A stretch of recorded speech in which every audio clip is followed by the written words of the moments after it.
I feel like if everyone just knew how to regulate their emotions and knew how to regulate their nervous system in the face of an issue, in the face of a trigger, in the face of a problem, we would live much happier lives because we wouldn't create all sorts of meanings and made up reasons for why we're unhappy and not understand the root cause of why we're unhappy, why we're pissed, why we're panicked, why we feel fear. Welcome to the Manifestation Babe podcast. My name is Catherine Zinkina, and I'm a manifestation expert, master mindset coach, and multiple seven-figure entrepreneur. I'm obsessed with helping you achieve everything that you once thought was impossible. If you're looking to massively up-level your life, your finances, your relationships, your productivity and success, then you have come to the right place. My goal in this podcast is to help you see the infinite potential within yourself to be, do, and have anything that your heart desires. Think of this podcast as your weekly dose of mindset development to help you maximize who you are and where you're going. Leave it to me to provide you with the tools, the resources, the strategies, and teachings that you need to manifest a reality wilder than your wildest dreams. I know we're about to have so much fun together, so thank you so much for pushing play today. And now let's begin. Hello, my beautiful souls, and welcome back to another episode of the Manifestation Babe podcast. I am so stoked and so excited to be here.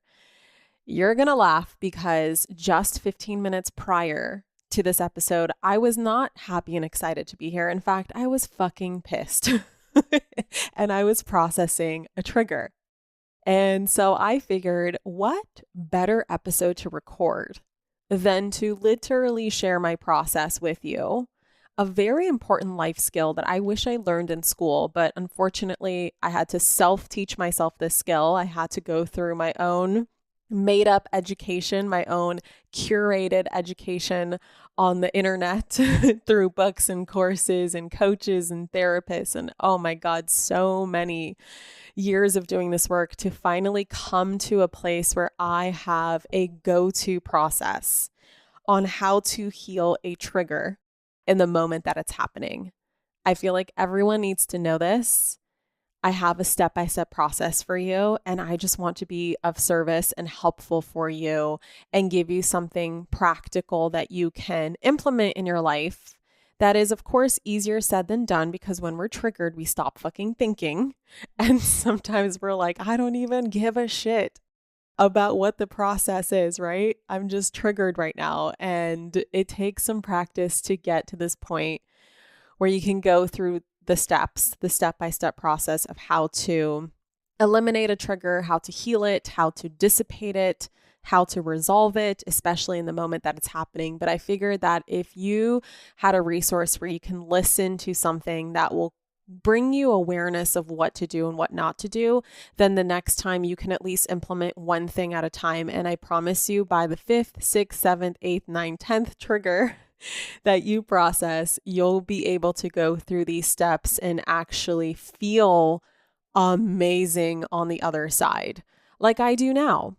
So for some context, like I said, I got super triggered before recording this episode. And then I got even more triggered that this would take away my desire and my energy to record a whole other topic that I had planned this week. It was going to be a whole other episode.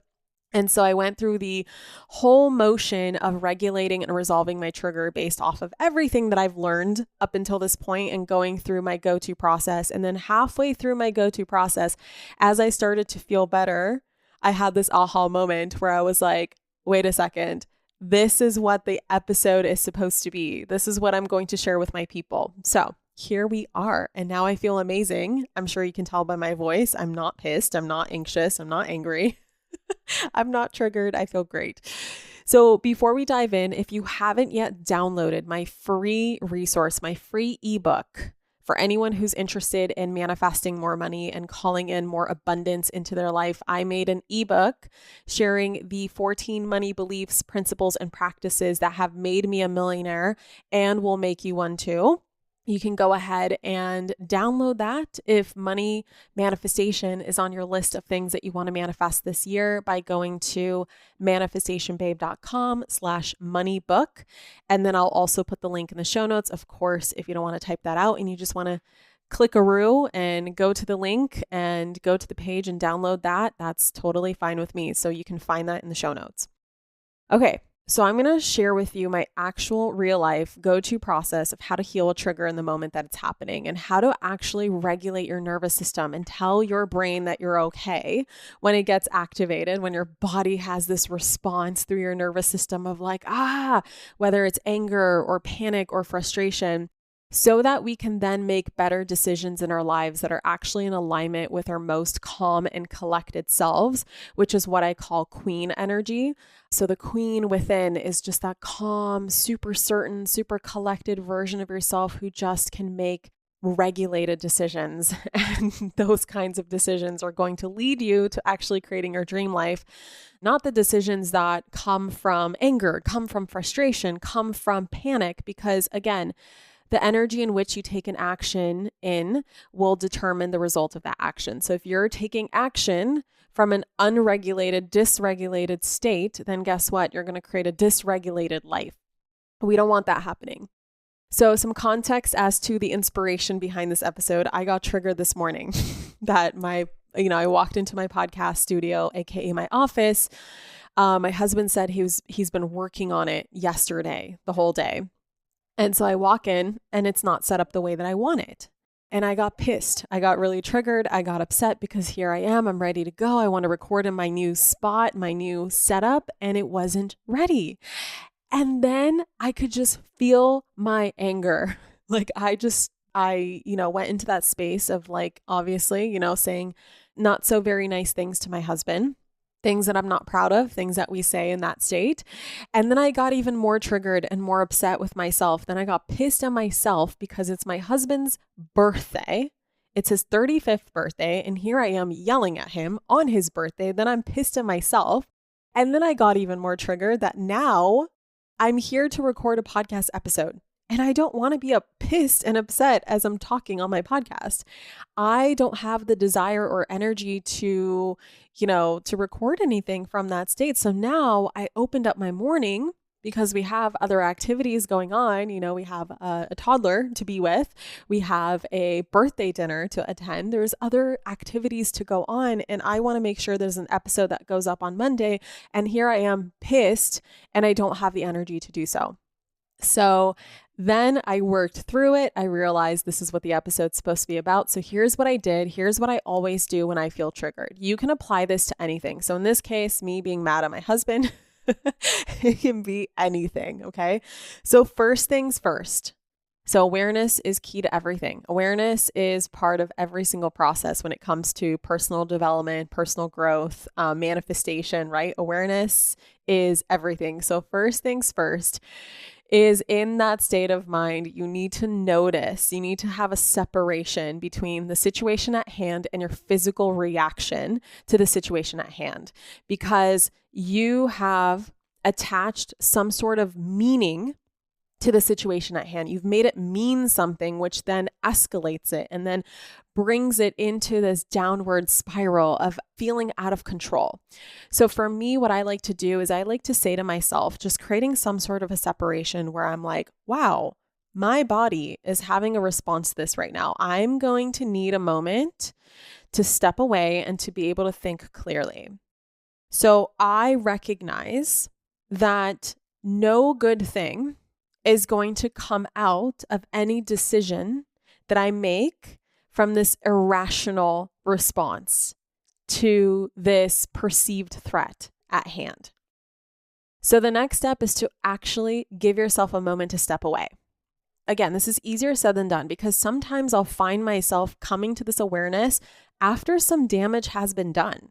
So I said the mean thing to my husband, right? I may have made some rash decisions. I may have just blown up and axed something and said, fuck it, I don't want it anyway, right? Like just fuck it, you're fired, you're out, you're, like there's some sort of rash decision. So sometimes it might be closer to the end after you've said a bunch of things that you regret or made decisions that you regret that you have awareness of this. And so the key is just to put this into practice where you can almost, the next time when your body has the response, you can immediately go before you even respond and say something, oh shit, my body's having a response right now. I'm going to need to separate myself, process this, then I can think clearly because right now I cannot think clearly. And then I can come back to the situation at hand and we can resolve it. So actually giving yourself some space. So that's what I did. And it's so important to not make any rash decisions in an emotional state because again, all energy is going to leave your brain in this moment. All energy just left your brain. You're in fight or flight mode, depending on whether you feel anxious or angry.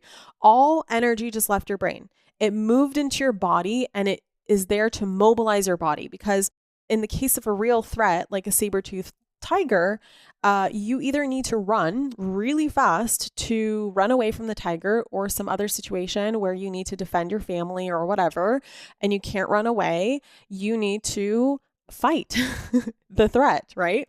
So you have all of this energy that's now in your body and none of it is in your brain. You don't have any access to your prefrontal cortex.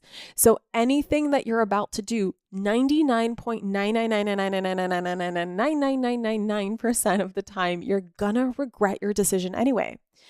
So any sort of conversation that even comes from this state, it literally will not go well. So I refuse to talk things through when I'm in this state. And it took years in my relationship with my husband to realize that if we both step away from each other, regulate our nervous systems, it doesn't mean like the problem is solved just because we feel regulated. It's that the problem can still exist. But when you feel regulated, you can actually use your prefrontal cortex and have a normal conversation about it. So now you're in problem solving mode and you're not being emotional about it. And now we can think a little more critically and more creatively because you don't have access to your creativity. So literally, it's not just logical thinking, it's like creative thinking doesn't even come into play until your body, your nervous system has been regulated. So once I've stepped away, I realize I have all this energy. The key is, and step number 3 is to move this energy. So fight or flight, like I said, is a mobilized response to a perceived threat. So you're gaining a ton of energy in your body. And the way to process it is to move it. So I like to go on a walk, or you can go on a run or do some sort of physical activity, stomp your feet, jump around. I have a little trampoline, like anything where you can move this energy. This energy is now a gift to your system and use it, because if you don't use it, it'll build up and it'll just continue and continue and continue and it won't actually get processed. You're going to prolong this process by not using that energy. So you guys are going to laugh. I go on mad walks all the time, all the fucking time. When I'm mad, I go on a walk and I'm just like strolling through my neighborhood pissed. Like if you ever see a woman strolling through your neighborhood, I'm not going to tell you where I live, of course, but if you see a mad lady with a stroller, that's probably me. I go on panicked walks. Like anytime something happens in my business or something happens financially or something happens where I don't know about the health of someone, like there's a health scare or something, I go on a walk and I just allow my body to process this energy before I use my brain to make some sort of decision about it or respond. Like if you receive a text or an email that causes your nervous system to go out of whack, before you respond to the email from a dysregulated state, move your body. I'm telling you, it's going to resolve so many issues. It's not even funny, just on its own. But then at the same time, I'm also going to utilize my breath. I'm going to take deep breaths. So we often stop breathing in fight or flight.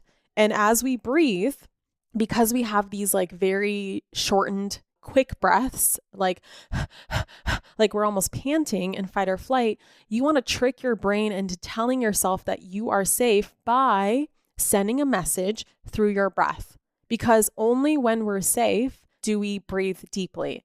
So while on this walk, or while I'm stomping my feet, or while I'm on the trampoline, or while I am utilizing my energy in whatever way intuitively comes to me, right? Like I'll also use my intuition for this. I will just take deep breaths, at least 10. Like I feel like 10 is a really good number to just breathe in, 4 counts, hold for 2 to 4 counts, and then release for 6 to 8 counts. It is so simple. Almost none of us do this. It's like in the moments when we need to just utilize our breath, we think, nah, it can't be that simple. It can't be that easy. No, it has to be the only way I can feel calm is if I resolve this problem. No, just by regulating your energy, regulating your nervous system, I'm telling you, it's freaking magical. So I'll do that. I'll take deep breaths. And then if I'm angry, I like to clench my fists and release them. It's almost like a punching mechanism, like I'm about to fucking go to war with someone, but I don't. I will stomp. I will vigorously shake my body. That energy can be released through shaking. It's a really good way to release energy. As I'm doing this right now, I'm shaking. I do have this also being video recorded for making a clip on social media. So I'm shaking. I feel like I'm showing it to the camera. And then I will also put my palms together. So I'll put my palms together against each other like I'm clasping my hands, and I will just press into each hand. So I'll press them into each other where they're not going anywhere. It's just kind of like this. I can't even explain it. I have a hard time explaining what my body is doing. But if you're watching on video, it's like, right? So I'll press them into each other forcefully to release energy through my hands. If I'm panicked, so flight, right? I like to ground myself. This feeling of like, I need to run away. Sometimes it's just like, no, I need to tell myself I'm safe by grounding myself. So I'll have this visualization where I'll bring deep roots into the center of the earth. I'll connect to source at the same time, bring that energy into my body, wrap it around my heart, and just remind myself that I'm safe. There's other practical things you can do, which is like, I think like naming 5 things you can see, 4 things you can hear or touch, or 3 things you can hear, 2 things you can smell, 1 thing you can taste. That's a nice way to just bring yourself back to the present moment, because you kind of dissociate in a panic. Like you go straight into your head, into all the thoughts and all the worries and all the fears and right? Like, so your mind just goes crazy. And so just bringing yourself back to the present moment. EFT, emotional freedom technique, works really well for me in an anxious state. So that's just a tapping mechanism, tapping on these meridian points on your face, on your body. You can go to YouTube and find some really good videos for this. EFT for anxiety works really well. I'm trained in EFT. I've been teaching it for a really long time. I practice it. It just comes second nature to me. But if it doesn't for you, just like having a video at hand, like having some sort of a resource, like a meditation, a practice, something where you don't even have to like work very hard to find it. It's just a bookmark somewhere. It comes really easily. It's very useful in these instances where you don't have very much brain power to think about what you're doing, because so much of it is a body response, right? So you want this to be unconscious. Like you want to reach for something that just is accessible for you easily. Letting myself cry is a big one. And I feel like a lot of people hold back tears, and I don't know why. Crying is a great release of energy. It is such a powerful release of energy. And when you hold back tears, you just build them up for other things. So you're just going to build them up for other triggers. You're going to get even more easily triggered when you hold back tears. Crying is great. I fucking love crying. Journaling out my frustrations or fears. So just like anything to let it out, right? Because the key here is to show yourself that nothing, like this thing that is a trigger for you, no longer has a hold over you. You have it. You have a hold on it. There's an RRT technique, which is just visualizing yourself like blowing up a balloon, where you're blowing all that energy, everything that's frustrating you, into the balloon. And then you're holding the balloon and you're looking at the balloon and you're saying, I thought it had me. Now I have it. I thought it had me. Now I have it. I'm in fucking charge now. And then releasing that balloon up into the sky until it like completely disappears. That's a powerful, powerful exercise that you can do. Very practical. And it just does something to the subconscious mind to let it go. Now that the energy has moved, which if you do this properly, you guys, it could take literally 3 minutes.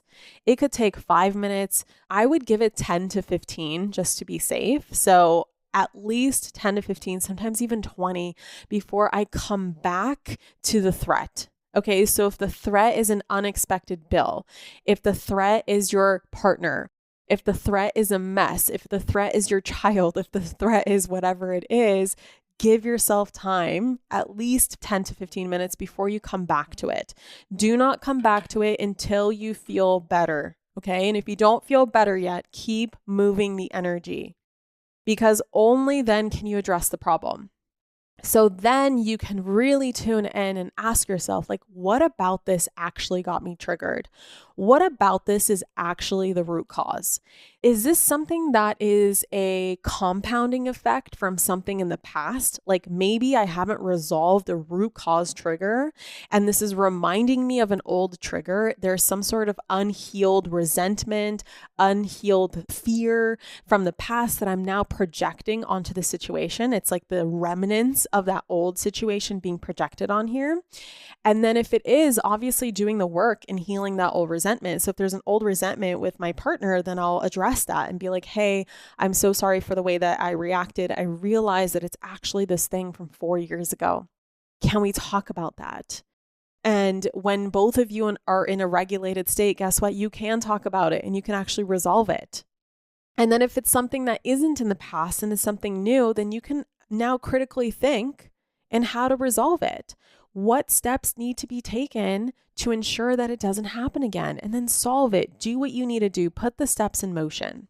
So in this case, bringing it back to what I learned about my office is I realized that it wasn't about my office not being set up, my podcast studio not being set up. It was actually, now that I can think critically, I realized that my office, the placement of my office in this house is giving me stress because it's not insulated from sound.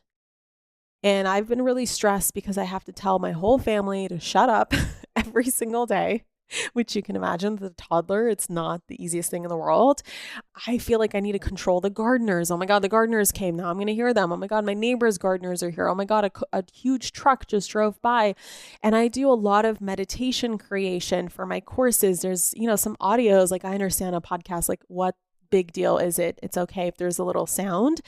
But for me, it's also like when I'm focused, I need to have silence. So I'm just that person where if I'm really like deep in focus, like I need to have silence. I can't have words. Like I can have music, but the music cannot have lyrics. And if it's lyrics, it has to be like really just dumbed down. It can't be like deep lyrics, something that I'm trying to process or think through. So I realized, oh my God, like it's my office, actually, the sound in my office that's actually stressing me out. And so moving my office to another bedroom and switching out this bedroom with the guest bedroom is actually better suited for podcasting and for recording my courses and things like that. And I would have never realized this if I didn't regulate my response first. If I didn't allow the energy to come back into my brain, right? Because I had so much energy in my body. If I left it all in my body and I didn't allow it to come back to my brain, I wouldn't actually be able to access creativity. I wouldn't be able to access the ability to resolve a problem, the ability to problem solve, the ability to see solutions, things that come back to you when your energy is back in your brain. I wouldn't have seen this as a root cause. And I would have continued to blame my husband or blame, something else that really isn't the root cause, instead of realizing that that was just a surface level issue. Do you see the difference? It's such a simple thing to do. Like those are the steps. It's such a simple thing to do, but yet we're not taught this. And I feel like if everyone just knew how to regulate their emotions and knew how to regulate their nervous system in the face of an issue, in the face of a trigger, in the face of a problem, we would live much happier lives, because we wouldn't create all sorts of meanings and made up reasons for why we're unhappy and not understand the root cause of why we're unhappy, why we're pissed, why we're panicked, why we feel fear. And if we're not getting to the root cause, we're just, living in a surface level way of looking at things. And then we're continuing to manifest the same problem over and over and over and over and over again, not understanding why we're constantly unhappy. And I feel like when you can be the queen, come into your queen energy, regulate, have a cool, calm, collected conversation or awareness or just perception or perspective of whatever the problem is at hand, then the energy that you're putting into the action to solve the problem will create that same energy. So the end result of you resolving the problem from queen energy is a queen level kind of solution. It's a queen level result. So go ahead and try this out. Go ahead and try out this process the next time you feel triggered. I hope this was a helpful episode. Feel free to share this with anyone that you think that this would be helpful for. I would so appreciate that. I'm so glad this turned out to be a good episode, even though I was so fucking angry 15 minutes before I recorded it. But you can see that this process works. Like, this is proof right here that it works because I feel great right now. I got to the root cause. I came up with a solution. I feel great. I feel regulated. I feel calm. Boom. Okay. Thank you so much for listening to this episode. Make sure you download my free ebook. Like I said, manifestationbabe.com/moneybook. And I will catch you in the next episode. Mwah. Bye. Thank you so much for tuning into today's episode. If you absolutely loved what you heard today, be sure to share it with me by leaving a review on iTunes so that I can keep the good stuff coming your way. If you aren't already following me on social media, come soak up the extra inspiration on Instagram by following @ManifestationBabe or visiting my website at manifestationbabe.com. I love and adore you so much and can't wait to connect with you in the next episode. In the meantime, go out there and manifest some magic.